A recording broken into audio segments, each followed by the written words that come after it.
Oh, you might have just hit the nail on the head. It's going to be a Zeus blind pick Fiora. We'll see what Flandre's got in his back pocket to deal with that. He's played a plethora of ranged champs, can also play things like the Jax or a tank if needed. But Zeus coming out confident in this first game of Worlds for him. Now it's on Oner, what he wants to pick. We've seen a little bit of Viego today.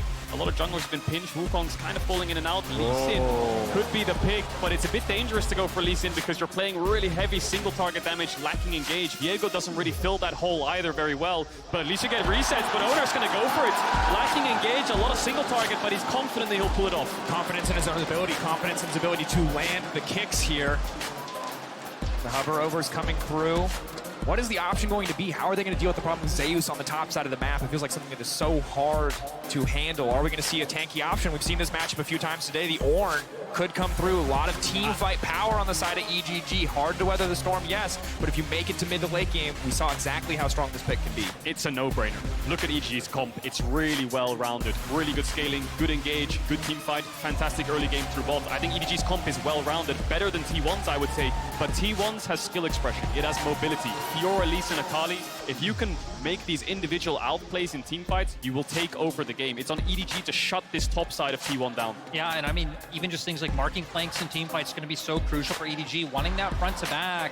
And again, for the side of T1, I think things looking pretty solid, especially Oner on the LeeSin is something I'm absolutely terrified of seeing. Playmaking is the name of the game for T1. Side lanes is the name of the game for T1. You touched on it, flanks as well. These are the things that EDG need to think about when they approach Dragon Pits. There's going to be a flank from LeeSin. Faker is going to look for the flank as well. Zeus is going to be hitting your tower, so you're going to be under pressure. If they can keep calm, their front to back is stronger. It's just on T1, how much can you work with? How much can you perform with? How much can you pull off with this draft? And we've seen how hard it can be if you don't get ahead on compositions that scale, or against a composition that scales so well like EDG's, how the game can fall apart so quickly for you. But there is a Yuumi on the opposite side. There's a Fiora, there's an Akali to mount up onto. If T1 get an advantage, this game is going to feel so incredibly impossible for EDG. I feel like drafts have like a skeleton that kind of check them out. Early game that can bridge you to the mid game that can get to the late game and engage, right? These are the 3 or 4 things that you think about in a draft to make it well-rounded. The Kalista will get them through the early game, the Azir will get them to the mid game, and the Ornn will help them through the late game in terms of engage and the itemization, right? To just catch up on gold leads if they're behind. So T1 needs to focus really heavily on this top side. The Yuumi can facilitate that, but I feel like EDG are going to play for these bot dives. Yeah, and it's just been stock and standard EDG, how they played all split. It's how they took down RNG. Again, MSI champions twice in a row. They're going to have to do it here once again. Oh. This is it. T1 versus EDG. Stock standard level 1, wards in bot brushes, ranged matchup here, so you want to make sure you don't get any kind of cheese level 1, you want to make sure you can maintain that bot push. My eyes especially are actually going to be on Oner because, right, we've been talking about T1 wanting this playmaking. A lot of this in my mind going to come online once we get closer to things like the level 6 mark where Faker does have a lot more pressure. Zeus, we know as well, going to get pushed in the first few levels against Flandre. So a lot's going to be on Oner to see if he can find any opportunities or at least prevent EDG from making any early plays towards bot because you know that's what they want to do with Viper and Kalista. And I think the small kind of disadvantage T1 have in this early game is Akali won't really get the mid push. So when you're looking at these dives, there's no real way to contest it unless Oner can just kind of shadow them or Faker can threaten the TP down there. Scouts will push Faker in the early stages. Level 6 is where this comp comes alive in the mid jungle for T1. This is where they will start to have the kill pressure. Yeah, and it's obviously a death sentence to fall behind in the early game against a champion like Vi. Getting that ultimate online against a champion like Akali, limiting her ability to outmaneuver, get around some of these abilities. That said, looking on the top side, Zeus opting for the Ghost here, can chase Flandre down in a long side lane. If we have a game similar to what we saw previously where a tower goes down early, it's not going to be quite as easy for Flandre to just sit in lane and weather the storm. Early trading in bot, that second brush helping them out to gap close onto Gumayusi. And Oner is pathing down towards that bot side, JieJie similarly. So T1 not looking for options top, they're looking to defend their bot lane in the early stages, and then I expect them to start playing through mid and shutting down Scout. Faker will start to walk up, and of course the sustain the Akali has makes it so pushing her out of lane is quite difficult. Scout can get the push whenever he wants if he just puts 3 soldiers down and starts hitting the wave, but Faker will just have to micromanage the way Scout plays this lane, try to stay as healthy as possible, and look for a good TP back on a good item base. Zeus now stacking some top waves, or really hard to trade level 1 with the Fiora because of the vitals. Yeah, and I'm kind of curious to see what ends up happening, especially like we were saying with Oner, because now EDG going to be able to get this wave into turret, so could potentially set up for a bit of a bounce and bring JieJie down to find this kill. But Oner I mean, shadowing, like we said, right? Because I feel like that was a big part of what we need him to do for T1 to get to the point in the game where they're hitting that power spike. And while, of course, they probably could have predicted that Oner would be pathing down to the bottom side, spotting him out there with the Sentinel from the Kalista does certainly help. JieJie now moving down as well. See if this is going to be a point of action on the map. If both junglers are going to stick around for now. Viper and Meiko, no surprise, keeping the pressure up. Uma really going to struggle, and historically, Kalista feels so good in the Sivir because when you push Spell Shield as the Sivir, there's no right answer. Yeah. You're always just going to get eaten. It's a difficult one. Or an ult, whatever it may be, something's going to hit you no matter what, right? So Faker getting a little bit chunked out here, Scout having that push, and when it comes to setting up these bot dives, it's very easy to say on paper, just dive bots, right? Yeah. But it requires a lot of setup. Viper needs to stack these waves into Gumayusi, make sure he can't step up to clear them, and thin the wave before it pressures, and then JieJie needs to be around, and Oner needs to be marked to make sure that it's on a 3v3 dive. So we'll start to see JieJie move down towards this bot side. We expect after this bot side crapper, look for a little bit of information as to where Oner is, who's actually just gone for a full clear. He will hit level 4. JieJie is quite close to it. They will meet each other, and JieJie will lose that 1v1. So playing a bit careful, playing on information, and T1 will spot out EDG's jungler. You can see advantage for Oner, but he's going to be forced to stick around here. While this wave will be set to crash into the tower. EDG not going to fish for the die, but just going to keep the pressure up here as Flandre he's on survival duty. You know, he's just going to get bullied around. Oh, Zeus, that's clean. He just riposted the kind of like knock-up that the Ornn Q does for a frame of a second to stun Flandre. So good mechanical play there by Zeus. And the more that this lane is in isolation, the better it is for him, right? If it's all about Oner covering bot and JieJie threatening it, the Fiora will just find an advantage on her own. TP's coming back here from Scout and Flandre.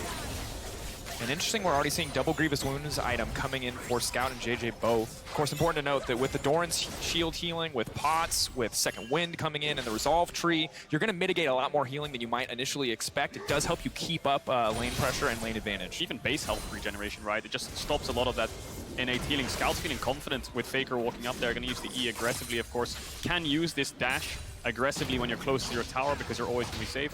When you have to push, a little bit more risky, but not much action here. EDG looks for that bot dive. They fished for it. They looked for Oner. He was there. They can't pull it off. And Zeus still has TP here, just looking for plates, ignoring the Ornn, just taking Demolish into the Ornn because Zeus knows that even if he gets the half HP here, he's TPing back anyway, right? So not in any threat. And I think the thing is, so often when we think about dominating topside matches, we think about solo kills, these big explosive moments, but this is Zeus just dominating without needing to get that solo kill, getting that tower, having this massive CS lead already. He's going to be a massive problem in early skirmishes around the top side. Herald is going to be so hard for EDG to contest, and thus Ornn is perfectly hitting 3 targets. Yeah, and I feel like that's something where for T1 that they're kind of banking on right now. You know, their bot lane's kind of fine, just chilling in the bot side. They are falling behind on CS, but it seems like that Herald is Scout. This is getting spicy in mid lane. Needs to be careful. Doesn't have the TP, so Scout's winning out on these trades really hard. He's popping the potion right now, but Scout will slow stack this. The more he can spot out Faker, the more he'll decide on what to do with this wave. The longer Faker shows, the slower he'll push this wave. When Faker doesn't show, he'll push it in as quick as possible. Faker dings over to level 6, and with this pressure mid and pressure bot, EDG setting up for this dragon. It makes a lot of sense. Have the Kalista have this early game power. We talked about passing over this kind of baton from the Kalista to the Azir in the mid game. Things going smoothly so far for EDG, despite the advantages that Zeus is building on the top side, not able to amount to much objective control. First dragon for EDG, and Scout just keeping the pressure up mid. Yeah, and for the side of T1, right, Faker going to need to go for a base right now, but getting closer to that 8-minute mark where they finally can try and play for some semblance of an objective. The thing I'm interested in seeing is if EDG want to commit their bot lane up to top side, since they have been able to keep up push and should have that tempo to where they can try and force that numbers advantage and, again, kind of prevent T1 from finding an advantage where they should. And we see that often when it comes to tank versus carry matchup where Ornn or Sion, the tank, is struggling against the carry, so the best thing to do is with your winning bot lane from draft, put your bot lane into the Fiora, push her in, and the Ornn will be safe under tower farming. And the Ornn is just innately harder to dive than the Fiora, right? So what'll happen there is T1 will have to swap around and match, and you'll see EDG just keep swapping their bot lane top and bot on every wave to keep the mismatch. We'll see if they do that when the Herald spawns in a minute from now, but Zeus just still constantly ignoring Flandre here, looking for plates with this Demolish off cooldown, keeping the top push so that Oner has somewhere to play towards. He can get this top grab you can see on the minimap, whereas on the bot side, he really struggles to find any contest up against JieJie with Scout and Viper having this constant mid and bot push. It's a struggle for Flandre. Just a big cannon minion with a lot of wave clear in this one. Can't kill him, but can't just walk up and take those plates. Faker now moving down to the bottom side. This is big, especially as highlighted previously. 30 seconds away now from the Herald. Level 6s are going to start to tick over. This is where Oner really going to start to come online with this LeeSin kick. Maybe looking to keep the pressure up on the top side, as he's now coming in for a lane gank. Yeah, and I actually really like the way that T1 played this window. Have Faker lean down towards bot. If you can find something at this time window, it lets Gumayusi and Keria push in, so then they actually can preemptively maybe start to hover up, set up Oner to go for this Herald, which it looks like he wants to do with the pressure that Zeus is able to keep up by himself. But look at JieJie and Scout. They don't want to let this happen. And look at Viper and Meiko. They're already basing to sprint towards this top side. I think they know that the 3v3 top side is a bit of a 50-50. They're not sure if they'll win it. They have mid push, yes, but T1 has top push. So Meiko and Viper gonna take a base here and should be here first. We'll see what happens here because JieJie might just start it up with Scout being around and his bot lane being on the way. But EDG don't have information on T1's bot lane. We're actually not gonna move up here and contest it. So we could see a trade-off here where EDG just get a free Herald. And what'll happen here is Viper will move bot when he sees Gumayusi, and he'll stay mid until just in case he tries to contest it. Of course, T1 know that this is happening as they do have a ward in the pit. And the sweeper from JieJie was not able to spot that one out. Scuttle Crab as well. So have the information, but it seems like they do not have the strength here going into this skirmish against the level 6 Kalista. Surely a death sentence, so they will back off. They will concede this. But sadly for them, not really able to trade it back for anything meaningful. I will say, though, I mean, look at the bottom half of the jungle. T1, Oner, and Keria aggressively invading. So, I mean, Viper and Meiko are going to have to be so careful. They actually might walk into a bit of a trap. Uh-oh. Oner lurking in the shadows. The sweeper will spot him out, but how strong those LeeSin buffs going to be? Well, not strong enough to go for the 100-0, that's for sure. Will be just forced to walk away. Happy with the blue buff, at least. So EDG lose roughly a wave, but T1 don't get a plate for it. So the Herald should pay back that deficit that Viper just lost, and I wouldn't be surprised to see JieJie put that Herald either bot or mid, where most of the pressure is. But again, constant isolation, 30 CS lead right now for Zeus. Flandre will get a couple of these creeps on the tower, but just ignoring the Ornn, looking for plates, demolish procs, take good bases when the waves are pushed in. And as long as he knows JJ's bot side, this is just going to be a bit of a horror for Flandre, right? There's not much he can do in response. And it feels like for T1, that's what you're going to have to bank on, because I also wouldn't be surprised to see EDG just end up saving this Herald for when Dragon's going to spawn in a minute, 20 seconds, and try and get to that condition where they're stacking up Dragons, they're forcing T1 to fight them maybe a bit sooner than they would want to. And that's exactly what we talk about when we talk about teams that have these big ways to force fights, is stacking these strikes so you can bring them to you, so you can stop that split pusher from just trying to end the game on a silence. I think it's so incredibly difficult to do. So Zeus right now having a great time, a wonderful time. 30 CS lead, he's taking plates left and right. He basically doesn't have a lane opponent right now because of how weak the Ornn is into the Fiora. But as we get later and later into the game, his job becomes much more complex than just dominating a 1v1. So here's the Herald mid, more gold over to Scout. You can see the gold lead now, 500-600 gold in his favor with those extra plates in the CS lead. And I think EDG have figured out the only way T1 can crack this game open is through mid. Scout is their most vulnerable player. So as long as Viper and Meiko keep up bot push and they keep some vision around mid for Scout, then there's no real action for Oner to look for. Tops in isolation, they lose 3v3 bots, so it's just about holding on right now for T1, giving up these early Drakes.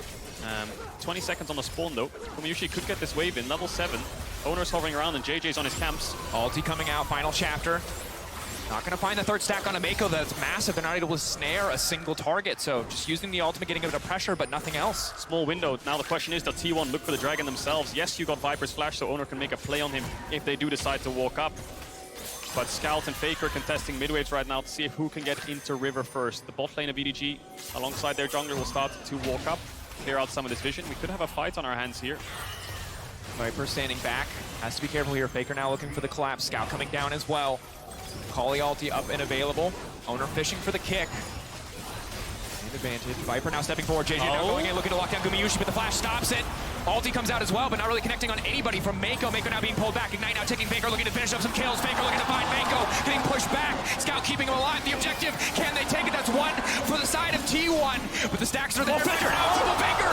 Everything on him. Guma still standing strong. The flash forward. The absolute confidence. He gets one.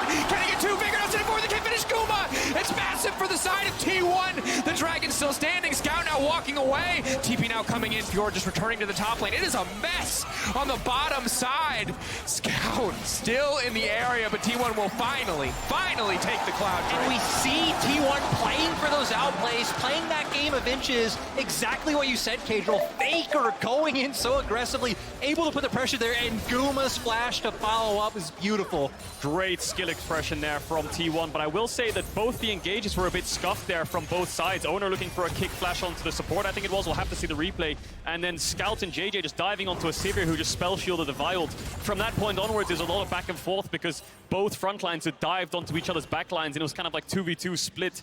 Zeus getting that tower down, now 3 plates in his favor. So look at this again. So JieJie says, I'm going to flash ult Guma here, so Guma spell shields.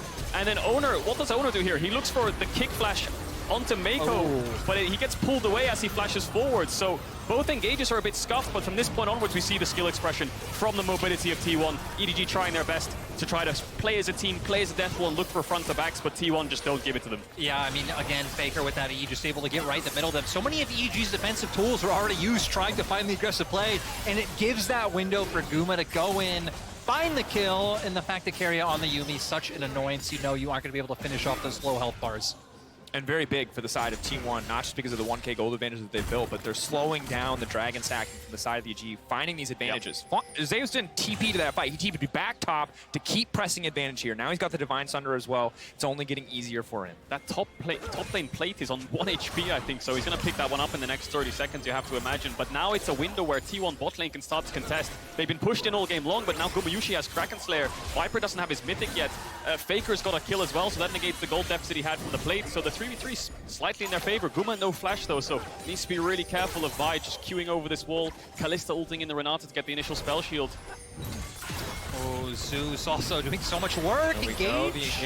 Just trading ultimates, really. JieJie now taking so much damage. Scout off to the side as well, trying to zone away Faker. Oner on the way in. On the hunt has been used. Prowling projectile connects on JieJie. They cannot let that hit the Vi. Will dash out just in time as the tower falls topside. T1 are getting everything that they want across the map. They really are, and you have to question what JieJie's doing there. He just ulted into a Sivir spell shield again and got nothing. Sivir just ulted away, spell shielded the ult, and just kind of ran. And now it's Oner and Keria on the aggressive, looking for the enemy blue buff. Scouts around, but JieJie has no ult. And it looks like bases are coming in for the EDG bot lane. So now this side of the map that T1 was losing, they're now winning both sides. Yeah, exactly. I actually love the way that T1's playing this, and it feels like you look at EDG's comp, right? Again, there's a ton of scaling. You have an Ornn, you have an Azir, but I don't know how they're going to get Viper going when Faker now is putting up so much pressure in the mid lane. He can just constantly lean down. You see them weaving in, getting the vision, not allowing the push to come through. And it goes back to something that we were hitting on earlier, that it still leaves Zeus and Flandre in that 1v1, which is exactly what T1 want to go on as long as possible. And you can see it's almost a 2,000 gold lead there for Zeus in this isolated 1v1 just purely from the plates. And now the Herald spawn, TP coming in from Scout. Could have a 5v5 around this Herald. Does T1 want to opt into a 5v5? Their Sivir has no summons, Faker's lacking summoners. Zeus is a bit split. JieJie will find him, but the dash away will keep him safe. T1 posturing, poising, looking to contest this in the topside river. EDG going back to midwave. Backing away, tense exchange there. Neither side going to burn any major cooldowns, just walking away from each other. Now trying to get mid-wave control. Big thing here for the Sivir is she kind of weathered the early game storm of the Kalista. Much better wave clear at this stage of the game. Viper not able to finish a Runaan's yet, so pretty slow overall in taking that mid-wave.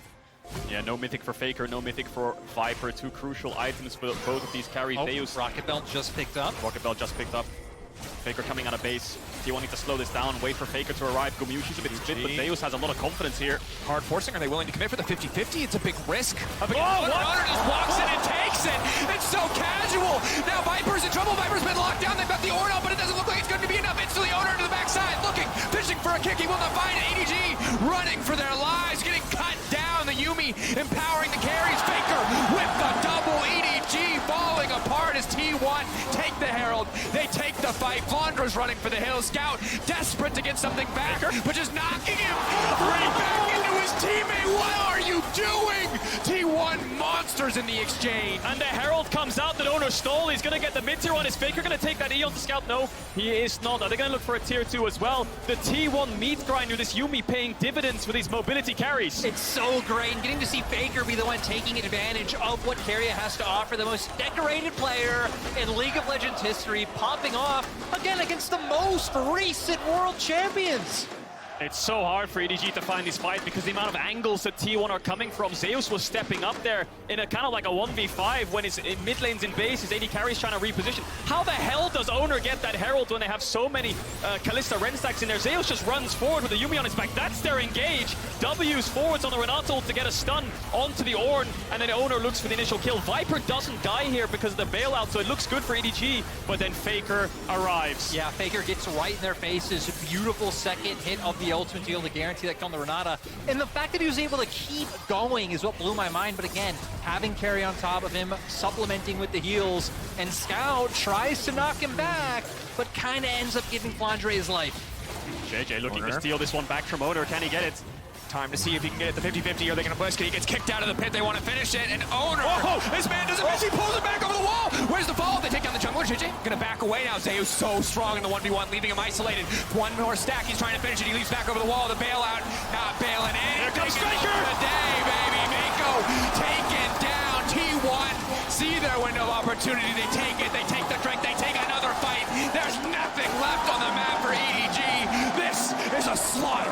One small overstep and T1 punish all of them running down the members of EDG, and they're in the perfect position. You can see Zeus pushing in bot. He's going to pick up that turret. Gumayusi in mid. T1 just having a fantastic position on the map. 100% kill participation on Faker, Gumayusi, and Keria right now. It's the mid and bot lane that we were unsure if they could step up because of their lane matchups, but they are performing in these river fights. Faker is taking over every second that he arrives, and we're going to take a look at this one again because JieJie tries to look for the contest, the kick back so Oner can secure it, but the vial to follow through. Yeah, JieJie wanting to go in, but I mean, sure, they find the kill, but Zeus is so strong right now. The vitals come up, and he's just able to pretty much take him down single-handedly. Once Faker gets here, it's over. It really is. I mean, he has such a good angle here. He can go on absolutely anyone. He can go over the wall into Scout. He can go into Viper. Luckily for Viper, he dodges out on that shuriken.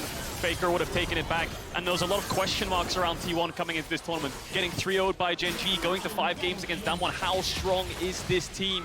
But they're happy, they're smiling, and they're in form. The meta is good for them, and we're seeing a lot of playmaking coming out of their top side. Again, and just even to go back to the bot side, it's so crazy that we were saying, hey, the meta might be better for Guma, and then go back to exactly what was the staple all summer long, and they're making it work against who coming in a lot of people thought was the best bot lane in the world.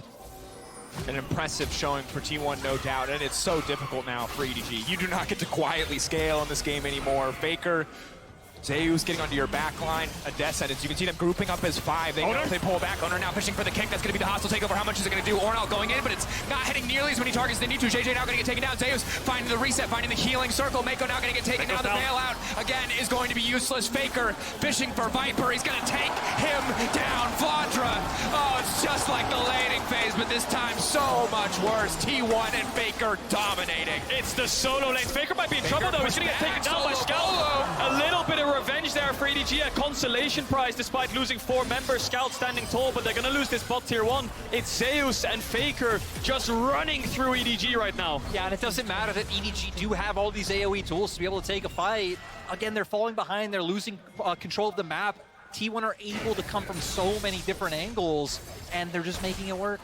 How are you going to hit an Ornn ult on all of the necessary targets? Yeah. Akali is so mobile. Zeus with the ghost, he can walk around it. Sivir with the ult. At this point, now that they're behind, it's so incredibly hard to play the fights as we see here. And it looks so good because Oner goes in, gets knocked up straight away from the Viq, and then dies. So it's a 4v5 from the get-go. But like you said, the Ornn ult goes wide. Keria's on top of Zeus. Faker's pushing Viper out, and Gumayusi's free hitting. So eventually, with the fight being so split in a front-to-back comp with Ornn and Azir, they just dominate you with their mobility. Zeus just diving Flandre right now. And as much as we talk about the top side of T1, I want to give a huge shout out to Keria on this Yuumi, right? He's also on 100% kill participation right now. He's a full AP Yuumi with the Ludens, 10 stacks on the Dark Seal. This Yuumi does a lot of damage. I do not expect any team to let Yuumi through against T1 again. Like, you just cannot let this happen. We were like, hey, Keria on playmaking support's going to be so huge at Worlds, but still able to make this work as well.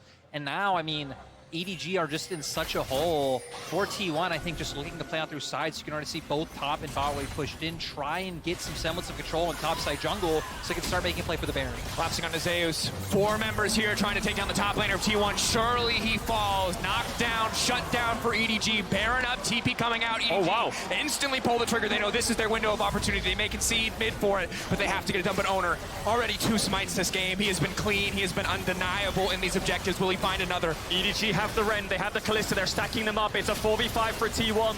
Faker is alive. Gumayusi, Oner, and Keria. Can they do it? Should be impossible. They managed to make it work. It's so close in the exchange, but EDG will take the Baron. Faker onto the backside trying to finish off Scout. Faker, can he get it done? He goes in.